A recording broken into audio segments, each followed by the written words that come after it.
A saída do Cunha, o afastamento do Cunha é um fato a ser comemorado sempre, porque ele é uma pessoa nefasta, mas ele é uma ponta do iceberg, ele é o afastamento do Cunha, aquele gol, alguém falou isso na internet, né? É aquele último gol do Oscar quando estava perdendo 7-0 e ficou 7-1. Eu acho que ele é o começo, talvez, de uma virada, mas, e eu acho que isso tem muito a ver com a vontade popular, com a manifestação que todo mundo manifestou, fora Cunha, teve muito a ver com isso, mas é o começo, não basta afastar o Cunha tem que cair, o Cunha tem que ser preso, não só o Cunha, todos aqueles 200 deputados que ele diz ter debaixo da asa dele, tem que cair todos, e eu espero que ele caia atirando, como ele disse que ia fazer. Eu espero sim, que tenha a delação premiada do Cunha, o que for, e que ele atire a volta dele, ele atire no Temer, inclusive, que é parceiro dele, que falta cair, né? Ele atire no Enan, que falta cair também, que ele atire em todos os deputados, governistas ou não. Então, eu torço para que esse afastamento do Cunha seja o primeiro sinal, sim, de que a gente está pronto para derrubá-los, todos, e que eles caem, que eles não são infalíveis, que eles não são inderrubáveis. O Cunha é derrubável, sim, e eu acho que essa derrubada do Cunha é urgente, o afastamento não é suficiente. Olha, o fato do Cunha, ele precisa ser comemorado naturalmente, né? Era um escárnio o Cunha continuar como deputado e continuar presidindo a Câmara dos Deputados do país. Mas ele precisa ser comemorado com questionamento, né? Por que só agora? A representação do Ministério Público Federal contra o Cunha tem 4 meses, foi de dezembro, né? Com os mesmos argumentos que agora o ministro do Supremo Tribunal Federal utilizou para caçar. Por que não caçou em dezembro? Fica um ar muito esquisito de que ele tinha que cumprir o papel sujo, aprovar o impeachment e depois tira ele para dar um ar higiênico para um governo golpista. Isso é inadmissível. Essa questão o Supremo Tribunal Federal precisa responder para a sociedade, né? Esse fato da queda do Eduardo Cunha, digamos, é uma meia queda, né? Ele vai deixar, o fato do Eduardo Cunha ter permanecido por 4 meses vai deixar sequelas, cicatrizes na sociedade brasileira. É importante que se diga, né, que o caráter golpista do processo de impeachment se expressou na Câmara com a condução do Cunha, mas também se expressou no Senado. É inacreditável que o senador que seja indicado para relatar o processo de impeachment da presidenta por crime de responsabilidade, por pedalada fiscal, seja alguém que pedalou quando governador de Minas Gerais. Isso é uma hipocrisia, isso é um assinte, né? Isso é um assinte à inteligência no país.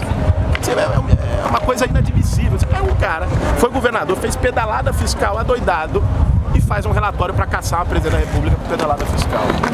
Esse processo é todo ele espúrio e ilegítimo, tanto pela condução de Cunha na Câmara, como por essa farsa no Senado.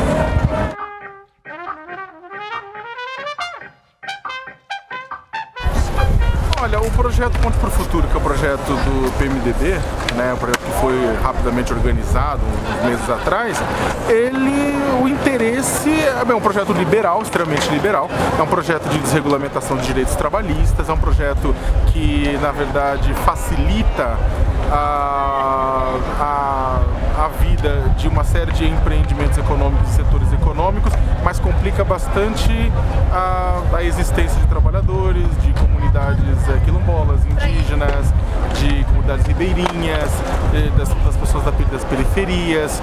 De certa forma, ela vai calcar o crescimento econômico do país, que o país precisa, ninguém nega que o país precisa de crescimento e geração de empregos, mas ele está calcando isso não em nenhum sacrifício por lado do empresariado, mas em todo sacrifício pelo lado dos trabalhadores e das minorias. A ponte para o futuro do Temer é uma ponte para o passado, é uma ponte que tem a mesma sustentação da ciclovia do Eduardo Paes. Uma ponte que está fadada, a cair, porque ela não leva a lugar nenhum, a não ser para trás, né? É uma ponte que, inclusive, eu acho que ela não tem o apoio dos eleitores, porque as pessoas não leram a ponte para o futuro. Se lessem, iam ver que é um texto inteiro que não fala em nenhum momento a palavra povo, ou a palavra trabalhadores, ou a palavra classe trabalhadora. Ela fala em mercado, ela fala em conceitos que não são populares, são medidas que não vão ser populares, mas que a partir do momento que as pessoas perceberem que essas medidas que estão para ser implementadas são antipopulares, são ruins para nós, para todos, né? A não ser, é claro, para os mesmos que querem perpetuar os privilégios, aquela meia dúzia de plutocratas que mandam no Brasil, a partir do momento que as pessoas perceberem isso, elas vão ver que elas estão, que esse impeachment que está roendo o chão, não está roendo o PT, as pessoas estão serrando o chão em volta delas mesmas, a classe média sobretudo, está serrando ali, e quando ela vê que a terceirização, por exemplo, vai fazer com que ela perca o emprego, ela vai ver que ela está batalhando ensandecidamente pela própria queda, e é isso que está acontecendo agora, e acho que as pessoas já estão começando a perceber, acho que o impeachment, a votação agora do impeachment na Câmara, ela deixou muito claro, eu acho, para as pessoas, quem é que está batalhando pelo impeachment. Eu achei muito bom essa votação ser transmitida nacionalmente e ter tido a audiência que teve. Ela deixou muito claro em nome de quem está ocorrendo esse impeachment, por quê e para quem. Quando você vê ali as pessoas falando pela família, ou por Deus, ou pela família quadrangular, ou por meu filho que está fazendo aniversário, as pessoas veem que são interesses pessoais que estão em jogo. Não são interesses nacionais, não são interesses populares, e muito menos a corrupção. Muito pouca gente falou, se eu não me engano, foi um deputado só que votou a favor do impeachment por causa da pedalada. A palavra pedalada foi citada uma vez só, que era teoricamente o motivo do impeachment. Então a população viu aquilo, viu que o que está em jogo não é pedalada, não é corrupção. O que está em jogo são interesses pessoais de uma classe política completamente nefasta, que estão ali, muitos levados a reboque por causa de um sistema político falido, que não funciona. O próprio Cunha fala deliberadamente que tem 200 deputados na asa dele, onde as pessoas votam em bloco de acordo com interesses espúrios. Quando as pessoas perceberam isso na televisão, eu acho que tem uma grande mudança de mentalidade que começou a ocorrer e que está só começando, que é perceber que as pessoas que estão lá no Congresso não podem nos representar do jeito que estão agora. A gente tem que batalhar contra elas, não é contra o PT, não é contra a Dilma, não é contra ninguém pessoalmente, é contra essa classe política que está no Congresso nos representando muito mal. Veja, uma ponte para o futuro, né? Melhor seria nós dizermos uma ponte para o passado, porque o programa que está em jogo, o pacote que vem junto com o golpismo, o pacote que o Sr. Michel Temer pretende aplicar no país se o golpe de fato se concretizar, se consolidar, é um programa de regressão social sem precedentes na história recente do país. O país vai voltar 50 anos para trás. Querem acabar com direitos trabalhistas, querem acabar com a previdência pública, querem acabar com programas sociais, querem acabar com a já limitada e precária rede de proteção social do Estado brasileiro. Né? Isso é uma regressão sem precedentes. Nem Fernando Henrique Cardoso, nos anos 90, com seu neoliberalismo pão e água, chegou a tanto o que querem fazer no país. O apoio que isso tem ainda, é importante que se diga, de setores médios, de setores populares no país, tem a ver, na minha avaliação, com duas questões. Uma campanha midiática de grandes proporções que veio junto com esse processo político no país.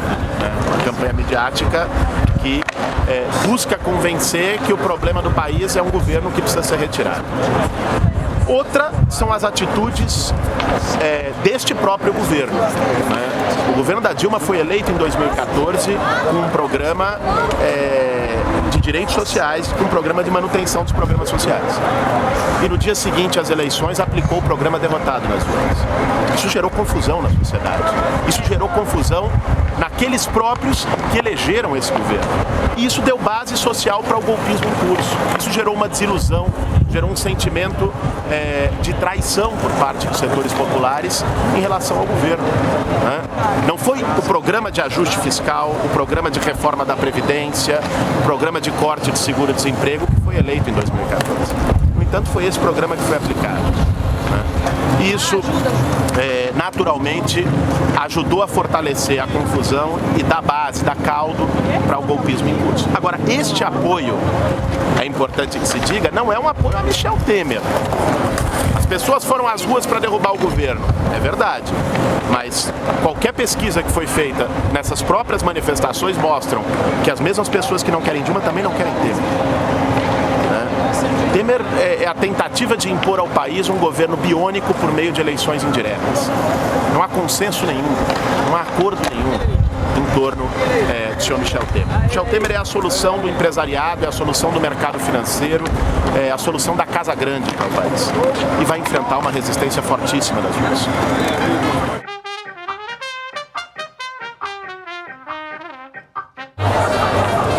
acho que a resistência tem que ocorrer da forma que for mais producente. Eu não vejo a polarização como algo ruim. A polarização é necessária, porque as pessoas às vezes elas têm pavor de ser do embate no Brasil.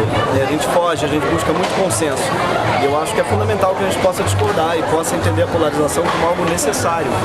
As pessoas às vezes acham que a polarização nasceu no Brasil agora e falam, porque agora a gente vive dentro de trincheiras, o Brasil está dividido. O Brasil não está dividido, ele sempre foi dividido mesmo entre oprimidos e opressores, ou entre classes pobres e ricos.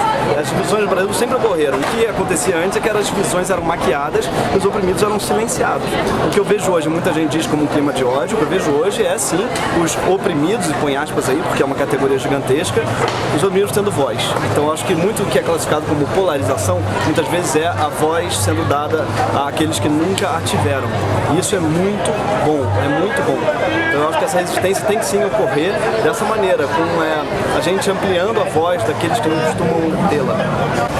Olha, eu espero, na verdade, né, que eu acredito que a resistência faz parte do jogo democrático, acredito que os grupos que estão insatisfeitos com a forma como ocorreu o impeachment, né, e todas as articulações políticas que o precederam e que agora estão colocando no poder um outro grupo político que foi, na prática, um ponto de vista derrotado nas eleições, acredito que tem muita gente que vá para a resistência, sim, espero que a resistência seja pacífica, é claro, e que seja frutífera no sentido de criar um debate na sociedade brasileira.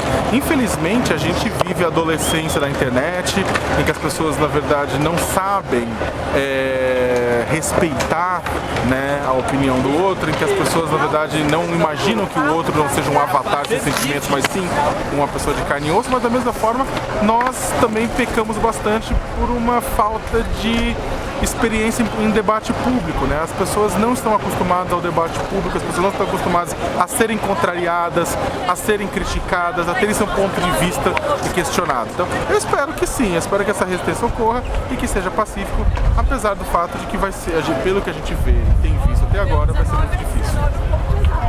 Olha, é importante que se diga que a resistência ao golpe, e que está sendo tratada até por setores da mídia como violenta, né, ela é a reação a um processo, esse sim, violento.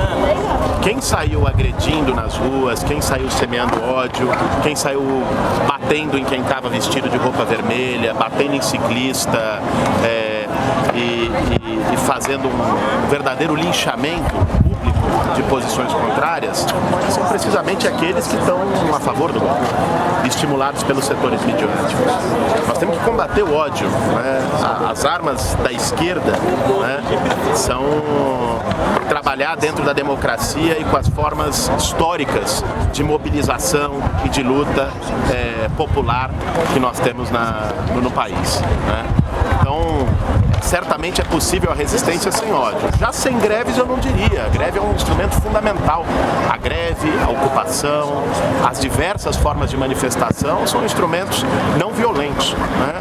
É aquilo que os trabalhadores, é aquilo que o povo tem à sua disposição para poder resistir e fazer luta, né? Esses instrumentos são fundamentais e precisam e serão utilizados na resistência.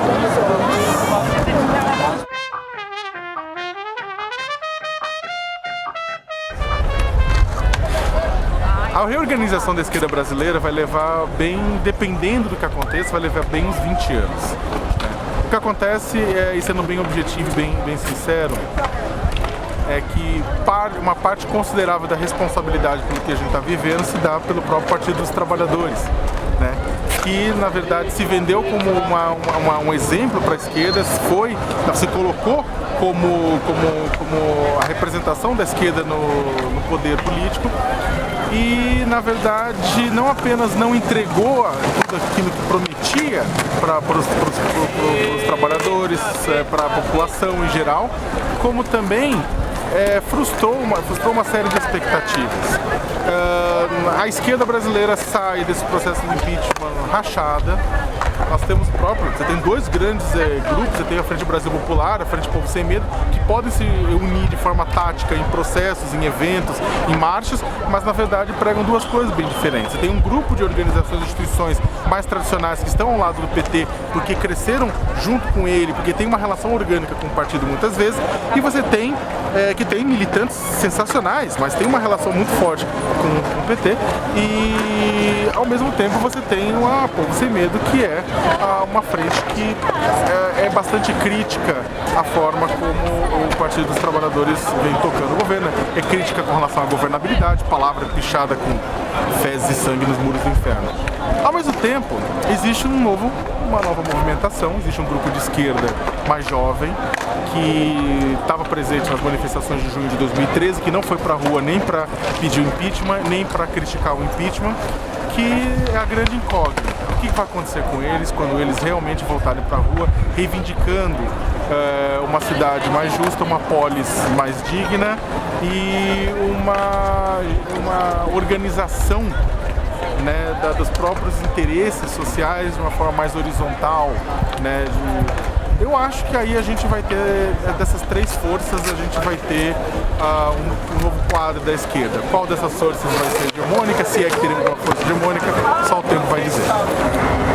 Olha, esse é o grande desafio que está posto hoje, porque nós não podemos também cair no conto,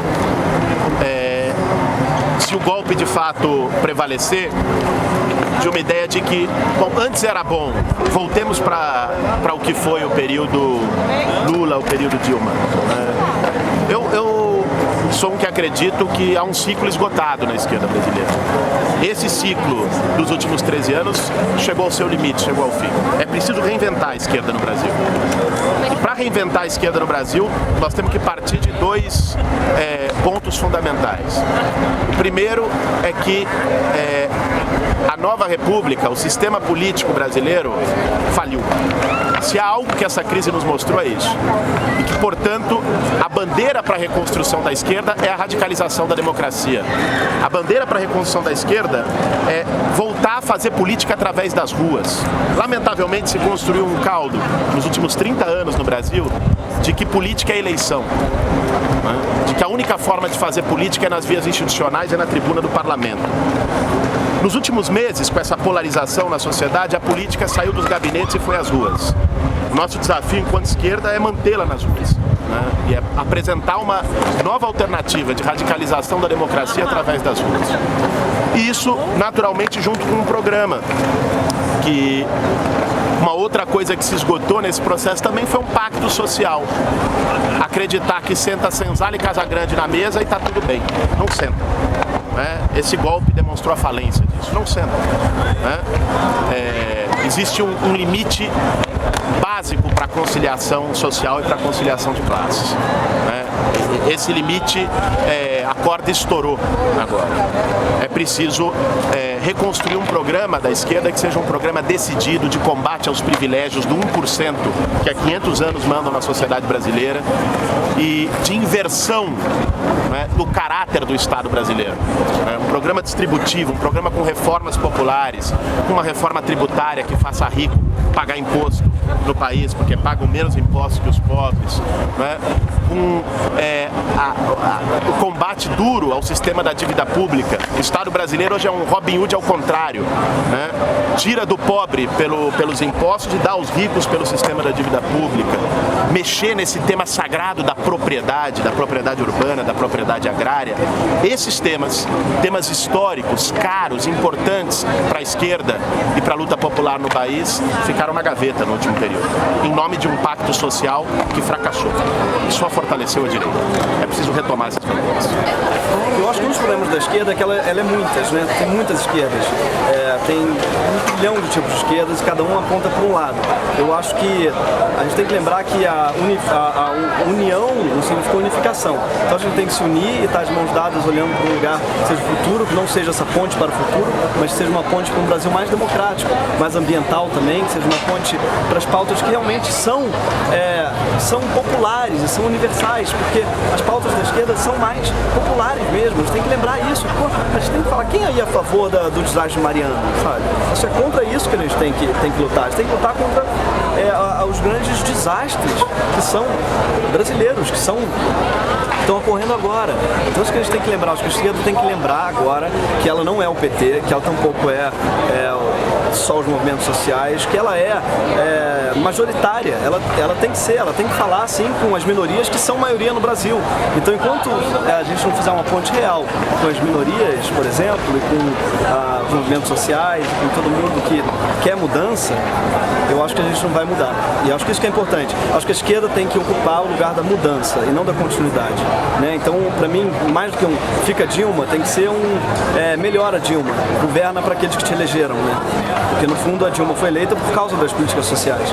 Então governa para elas. Eu acho que a Dilma já está sinalizando, inclusive, isso, quando ela, por exemplo, como hoje propôs uma reforma tributária que com certeza não vai ser aceita pelo Congresso, mas ela propôs. Quando ela propôs, por exemplo, ela fez, agora sinalizou a reforma agrária em algum lugar, ou ela está agora fazendo várias medidas, a questão do nome civil também para os funcionários públicos poderem adotar um nome, que é ótimo para a população trans. Quando ela tá sinalizando que o caminho, a saída é pela esquerda, tem que ser pela esquerda.